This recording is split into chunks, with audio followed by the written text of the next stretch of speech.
Fun fact, did you know that the bicycle is one of the most efficient machines ever created in human history? Almost 99% of the energy exerted to move the pedals is immediately transformed into forward motion. Meanwhile, only 25 to 30% of the energy that's created from burning gasoline in a car ever actually reaches the wheels. What if I told you that in the very same ways that bicycles are better than cars at converting energy into motion, they're also much better at converting traveling people into paying customers? That's right, bicycles, or more specifically, bikes and protected bike lanes, are the not-so-secret ingredient to economic growth that Miami has been missing out on every single day that their bike master plan remains in limbo.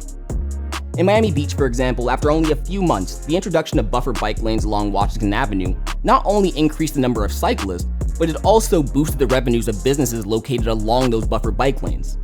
With this in mind, you can just imagine the positive impacts that protected bike lanes could have on the emptier, struggling storefronts currently spread throughout the city of Miami. Giving people the ability to safely explore their communities or commute to work on a bike with protected lanes has proven to reduce fatalities for all road users.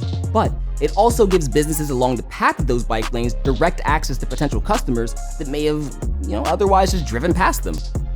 In April 2020, Portland State University's Transportation Research and Education Center released the National Street Improvement Study. Now, in this study, they pose a simple question: do businesses thrive when located along two-way protected bike lanes?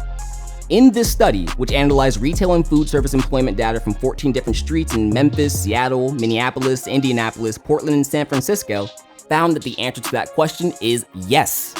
A protected bike lane along Broadway in Seattle was completed in 2014 and was accompanied by a 30.78% increase in food service employment compared to 2.49% and 16.17% increases in control areas.